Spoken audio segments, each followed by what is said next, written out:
dia, turma.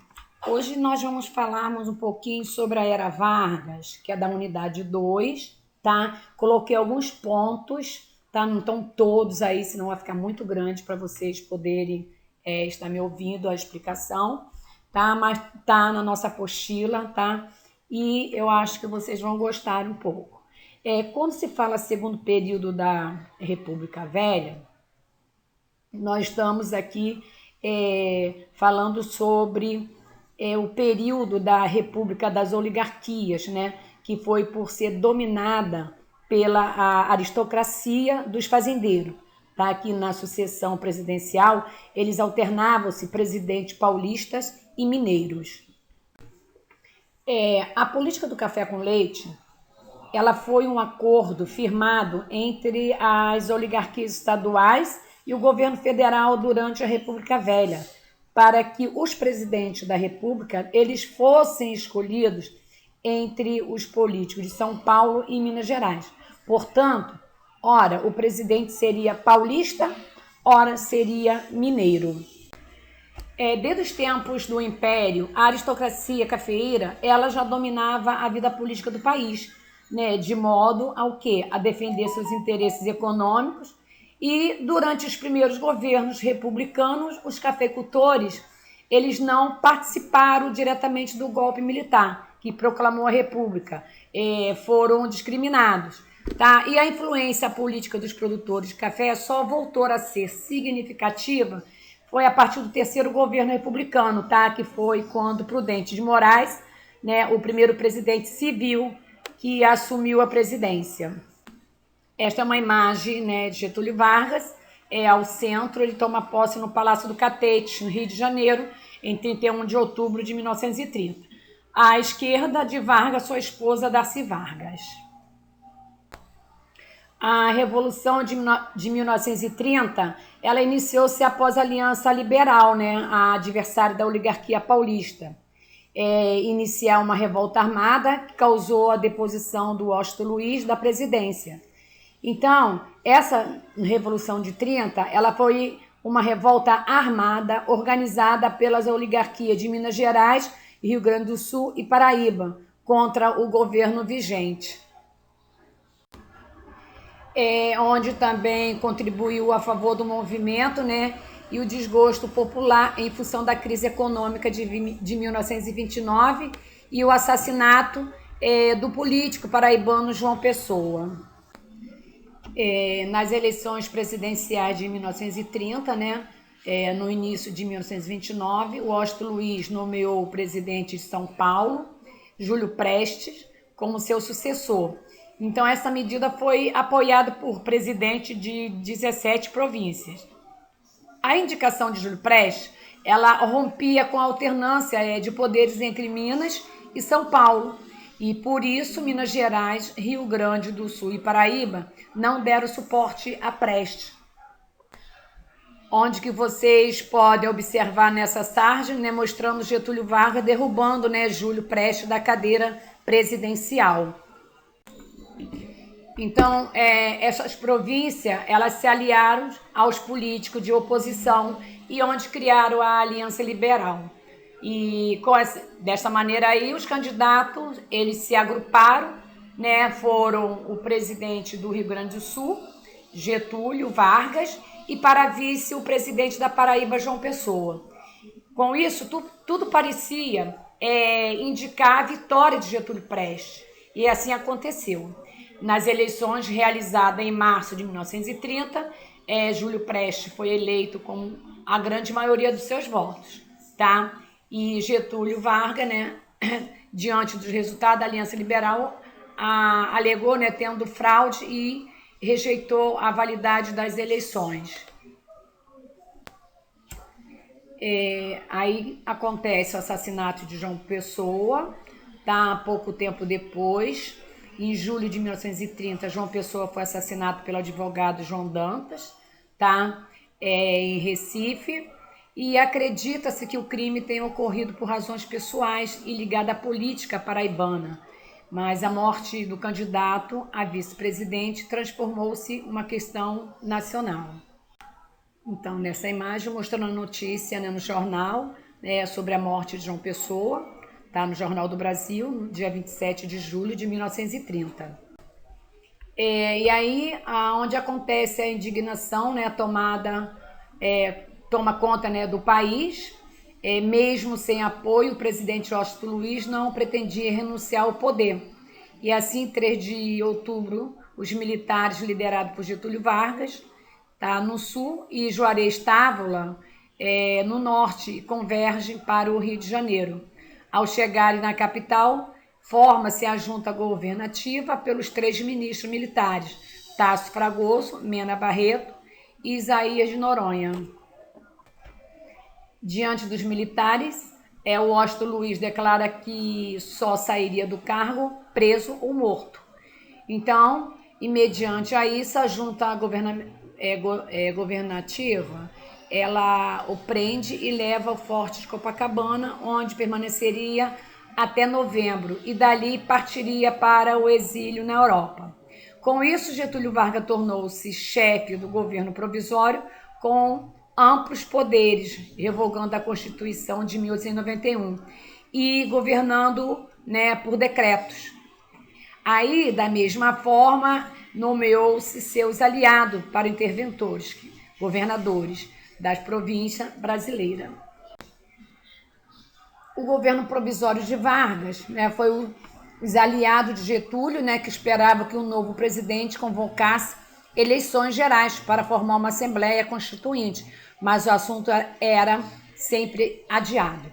Cansado de esperar, várias vozes começaram a criticar o governo provisório com o Partido Comunista. Então, a Aliança Nacional Libertadora, os paulistas e etc. Onde que em São Paulo cresce um movimento pedindo eleições presidenciais e uma Constituição. Então, diante da negativa do governo central e do aumento da repressão policial, o Estado de São Paulo declara guerra ao governo no episódio que será conhecido como a Revolução de 1932. Aqui é uma imagem do soldado paulista, né, se preparando para a luta contra as tropas federais. Resumindo, a Revolução Constitucionalista de 1932, ela foi um movimento armado ocorrido no estado de São Paulo entre os meses de julho e outubro de 1932, e que ela tinha o quê? O objetivo, né, a derrubada do governo provisório de Getúlio Vargas e também a promulgação de uma nova Constituição para o Brasil. Complementando a Revolução de 32, né, para muitos historiadores, o termo revolução para o movimento constitucionalista, ela não é mais adequada, né? Isso porque foi um movimento planejado, né? Por quem? Pelas elites. E com isso, cabendo melhor o termo revolta, né? Que nós podemos descrevê-los. Então, de qualquer forma, a Revolução de 32 foi uma revolução entre Guerra Paulista, né? Que foi o primeiro grande levante contra a administração de Getúlio Vargas, tá? Também o último grande conflito armado ocorrido no Brasil. O movimento, ele foi uma resposta paulista à Revolução de 30, né, na qual acabou com a autonomia dos estados garantida, né, pela Constituição de 1891. E os insurgentes, né, exigiam do governo provisório a elaboração de uma nova Constituição e a convocação de eleições para presidente. Essa é uma imagem, né, da mobilização pela Revolução Constitucionalista, né, os cartazes que foram amplamente usados para convocar, né, jovens para se alistarem nas tropas paulistas. Então, a revolta se iniciou no dia 9 de julho e foi liderada pelo interventor, né, do Estado, tá, do cargo equivalente ao de governador, Pedro Toledo, né, que foi de 1860 a 1935, onde os paulistas fizeram uma grande campanha usando jornais e rádio, conseguindo aí mobilizar boa parte da população. Houve mais de 200 mil voluntários, sendo 60 mil combatentes, e pelo outro lado, né, enquanto que o movimento ganhava apoio popular, 100 mil soldados do governo Vargas partiram para enfrentar os paulistas. A Ação Integralista Brasileira, né, a AIB, ela foi uma organização política que ela foi criada em 1932 por Plínio Salgado e foi o primeiro partido de massa do Brasil. Essa ação integralista ela foi um movimento político brasileiro, né, ultranacionalista, né, corporativista, conservador e tradicionalista católico de extrema direita, ok? Então, inicialmente, eles apoiaram o governo de Vargas, né? Mas, contudo, com o estabelecimento, tá? Quer dizer, estabelecimento do Estado Novo, que foi de 1937, onde promoveram o levante integralista, que ocorreu dia 11 de maio de 1938. Para quê? Para derrubar o governo. Então, com ideias anticomunistas e antiliberais, o integralismo é considerado que o movimento fascista do Brasil. Aqui uma foto de alguns membros que faziam parte da Ação Integralista Brasileira, né, que posam ao lado da bandeira do movimento. Resumidamente, falando novamente sobre o AIB, né, que ela foi fundada, né, com a publicação do Manifesto de Outubro, né, pelo paulista Plínio Salgado, né, onde que ele tinha participado na Semana da Arte Moderna de São Paulo, que foi de 1922, e se posicionava contra a arte, né, moderna e seus princípios. Né, autoditada, né, foi o jornalista eleito deputado em 1928, onde fundou a Sociedade de Estudos Políticos, que reuniu um grupo de conservadores contra as ideias comunistas. Segundo Plínio Salgado, né, o ser humano era destinado a um propósito mais elevado e onde que não devia se preocupar somente satisfazer suas necessidades imediatas. Então, o materialismo e o ateísmo deviam ser combatidos.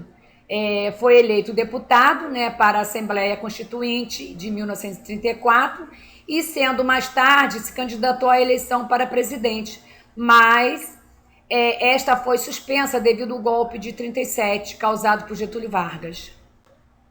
De todas as maneiras, né, os integralistas apoiaram, né, o golpe por um de seus integrantes, né, que então o capitão do Exército Olímpio Mourão Filho, ele redigiu o Plano Collor, né, que seria o motivo para que Vargas instaurasse a ditadura. O que era, né, o que foi o Plano Collor aí? Foi uma conspiração, né, elaborada por militares, né, brasileiros, com a intenção de quê? De simular uma revolução judaico-comunista no Brasil, tá? Mas com essa organização esperava ser incorporada, né, pelo governo Vargas, mas foi extinta, como todos os outros partidos políticos do Brasil, pela Constituição de 1937. Além de Plínio Salgado e outros integrantes importantes deste movimento foram Gustavo Barroso, Abdias Nascimento, João Cândido, Walter Moreira Salles, Magalhães Pinto, Santiago Dantas e outros. Esse período do Estado Novo aí, nós podemos chamar como Terceira República Brasileira. Ele foi um regime político brasileiro instaurado por Getúlio Vargas, tá? Em 10 de novembro de 1937, que vigorou até 31 de janeiro de 1946, onde era caracterizado pela centralização, né, do poder nacionalismo, tá? Anticomunismo e por seus autoritarismo. Em 10 de novembro de 1937, Getúlio realizou um golpe que instaura, né, o Estado Novo, né, que perduraria até 29 de outubro de 46, quando deposto por um movimento militar chefiado por generais que termina o governo de Vargas. Né, durante todo esse período, a sua política priorizou investimentos em infraestrutura para o desenvolvimento industrial. A instauração do Estado Novo, que foi em 1935, onde o governo havia reforçado a sua propaganda anticomunista, né, o que legitimou o estado de sítio em fins, né, daquele ano que a declaração de estado de guerra no ano seguinte. Em janeiro de 1938 estavam previstas as eleições presidenciais, porém, aproveitando o momento de instabilidade político pelo qual passava o país, Getúlio Vargas deu um golpe de Estado em 10 de novembro de 1937. Nesse período dessa Constituição de 34, né, proibia a reeleição de Getúlio Vargas, e qual articulava o chamado Plano Collor, tá? Que foi uma conspiração que eu já falei anterior, né? Que foi um documento que atestava o plano comunista para destituir o governo, né? Que foi depois desacreditado, né? Como uma fraude. Então, todavia, fomentando aí o sentimento nacionalista em torno da ameaça do comunismo, onde a ditadura conquistou o apoio popular para legitimar a sua investidura. Então, assim, Vargas anunciou na cadeia de estações de rádio a nova Constituição de 1937, com inspiração claramente fascista. Característica do Estado Novo, né? Ela deve ser considerada um texto mundial onde assistimos à ascensão de várias ditaduras, como Hitler na Alemanha, Stalin na União Soviética, Franco na Espanha, Salazar em Portugal e dentre outros.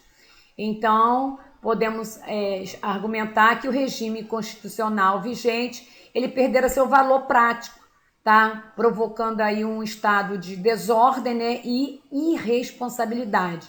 Getúlio Vargas determinou o encerramento das Assembleias Legislativas, da Câmara dos Deputados e do Congresso Nacional. Tiveram criações do Estado Novo, né? São 10 deles, né? Eu coloquei que tornou obrigatória a disciplina de educação moral e cívica nas escolas, instituiu um novo valor cambial, que foi o cruzeiro, concepção da Companhia Siderúrgica, da CSN, criação do Departamento de Imprensa, o DIP, e controle dos sindicatos, a implementação da CLT, né, Carteira de Trabalho, Lei Trabalhista, criação da Justiça do Trabalho, surgimento do Conselho Nacional do Petróleo, concretização da Companhia Hidrelétrica, né, de São Francisco, né, e o decreto do Código Penal e do Código de Processo Penal Brasileiro. Vargas, o que ele fez para a educação foi que ele promoveu reformas educacionais e criou o Ministério da Educação e Saúde Pública, mas enfatizou os níveis secundário e superior, frequentados pelos mais ricos, tá, nesse período. Também podemos falarmos sobre a educação na década de 30 no Brasil, que também foi que no início da década de 30 não existia formação para professores do ensino secundário, só sendo possível após a criação das universidades em São Paulo e no Distrito Federal, que foi de 1934 e 1935, respectivamente. Ok? Agora, a educação na Primeira República, o ensino passou a ser organizado, né, em séries, e os estudantes foram divididos por faixa etária, onde tornou-se necessário formar mais professores. E a intenção do governo paulista era abrir 4 novas escolas normais, mas só a capital ela saiu do papel no início da República. Podemos também